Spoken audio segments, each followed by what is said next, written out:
All right, guys, welcome back to the channel. I've been incognito the last couple weeks with the holidays and whatnot, but we're back at it. Today, we're going to be going over what I choose for CCW in California.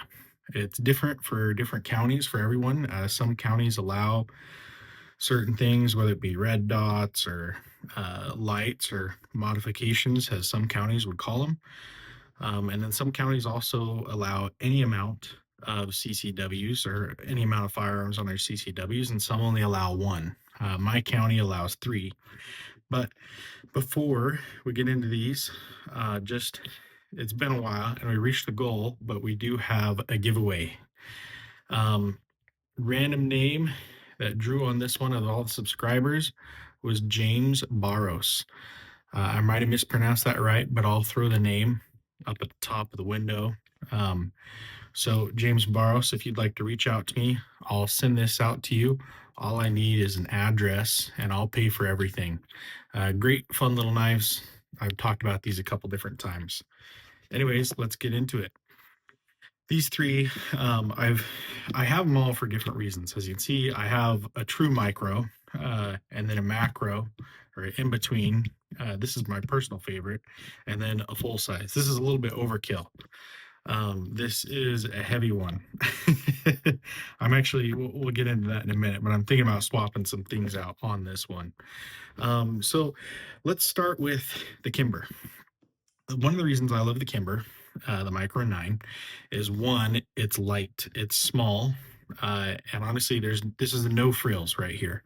Just to show you, I'll show with all of them. All of them are empty, none in the chamber. Magazines are obviously right here. Magazines are loaded, which we'll get into in a minute. We'll pull weights on these just to compare. I really like this one. It's kind of, it's a little small until you have a magazine in there, and then that's when I can put my pinky all the way around it. But I like this one because this is, if I'm wearing a little bit lighter clothes, this is far easier to conceal than both of these, especially this one. But this is like your mid or hot day summer gun, so some would say. Um, it's just a simple small gun. No frills, no red dot, no lights, nothing. Only 7 shots. Great little small gun for everyday carry. Next, sorry, this is the Kimber Micro 9. I've gone over this previously. But the next one is the Sig 365 X Macro Comp. As I said earlier, this is actually my favorite one right here. I'll take this pretty much over most of my guns. Main reason being is it's almost as concealable as this, but your handle is full size. So it's really, really comfortable in the hands for me. I don't have massive hands. I have decent sized hands. But as you can see, the pinky just a little bit comes over that. And then again, when you throw your magazine in there, you don't have to worry about that at all. Full coverage on my hands, no issues. This is heavier than the Kimber, but there's some benefits to that. One being the full size handle, then also I have my red dot and my light. This is not only one of my favorite CCW guns, but this is also my nightstand gun. Mostly just because it has a light on it. I thought about getting a light for one of my full size guns, but for the time being, this is my nightstand gun. Every day or every night it goes on the nightstand. Every day in the morning, it either goes back in the safe and I put something else on, or put this one on my holster. That way I can carry it throughout the day. Next one is the Sig Sauer X5 Legion. This is a big one.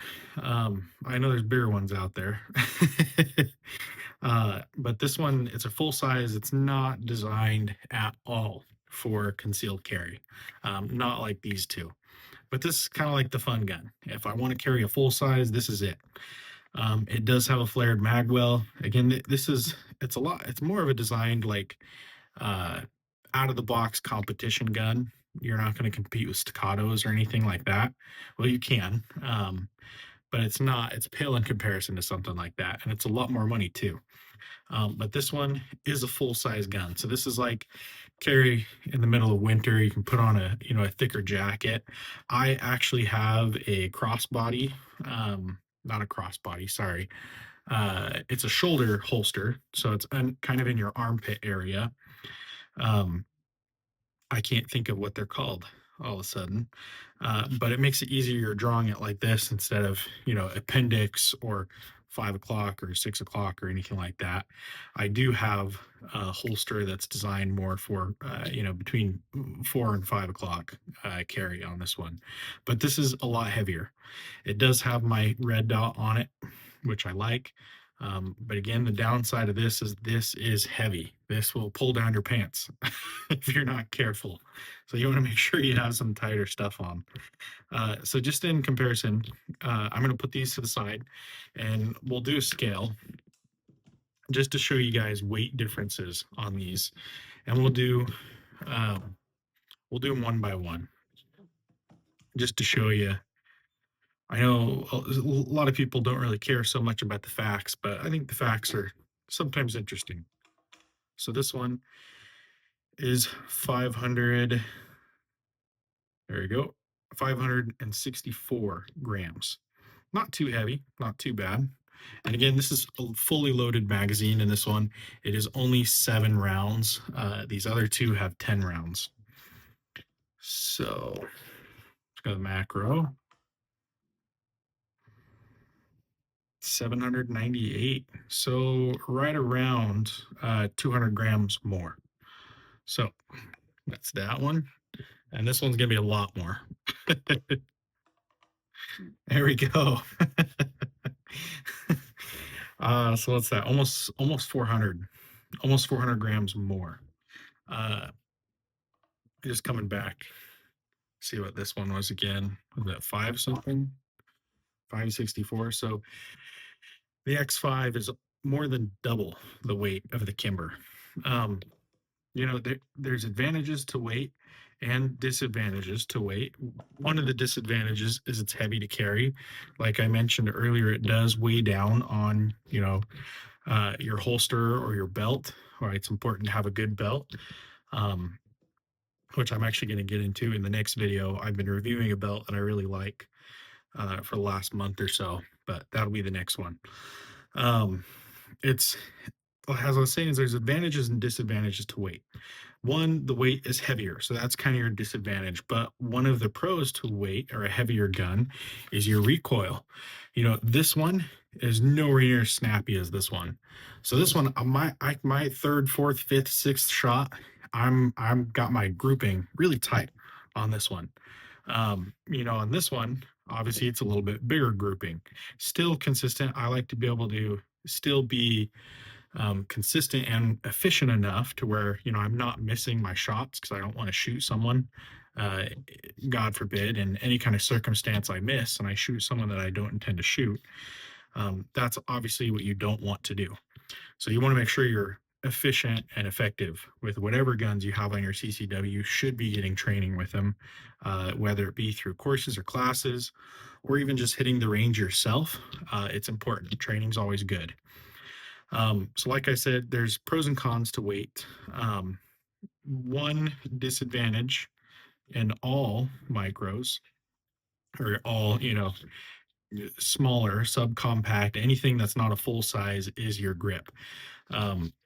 Obviously showing with that, I can grip that good. I still have a really good shot with this.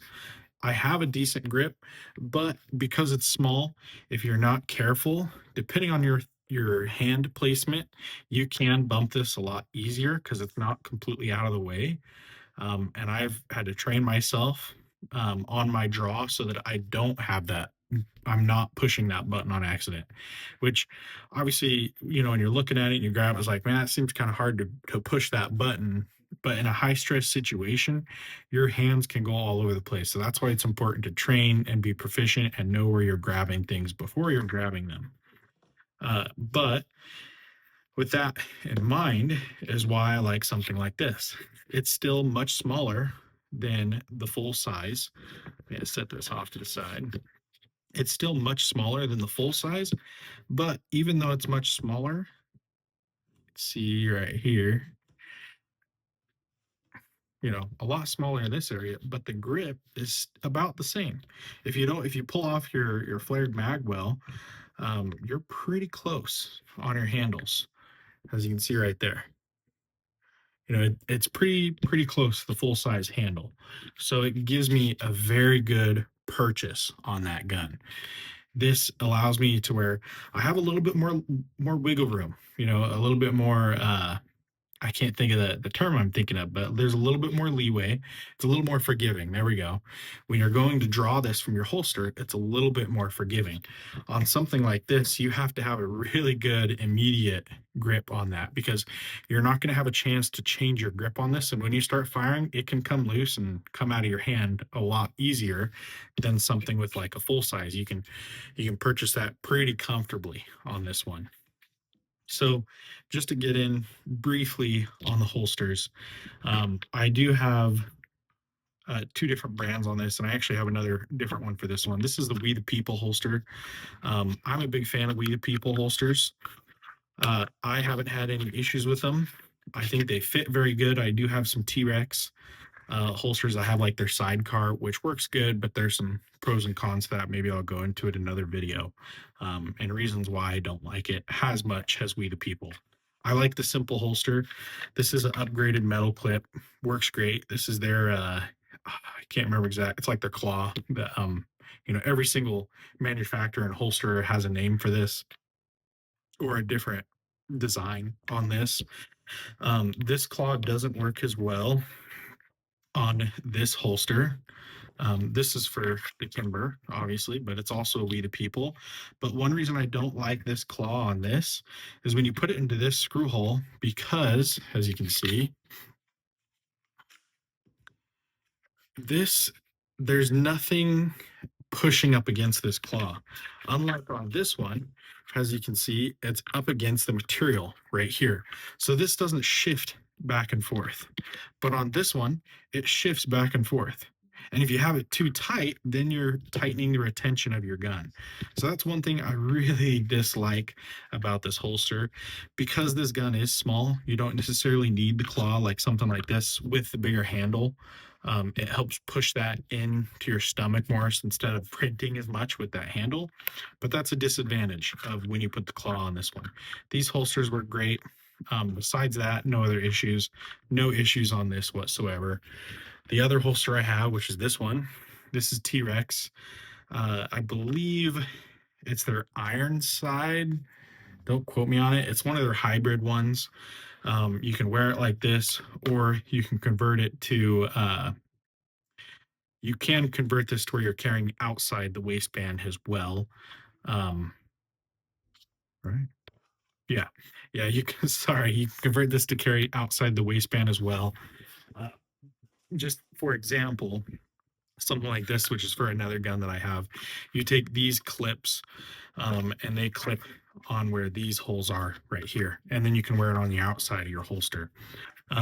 This works really good. Like I was saying earlier, this is more for your 4 o'clock, 5 o'clock positioning. You could put 3 o'clock. It's not as comfortable.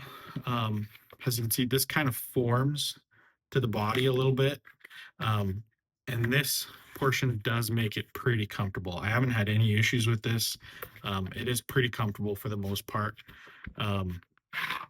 Even with these two clips, they stay in position.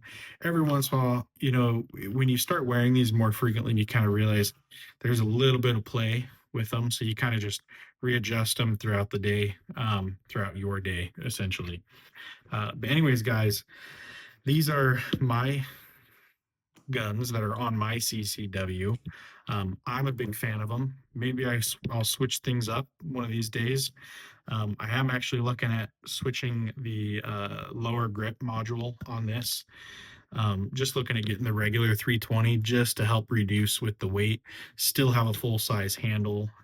It'll still be heavy on the slide, but it'll give me something a little bit more compact on the grip, because I don't necessarily want to pull off the flared magwell every time I go shooting or concealed carry with this.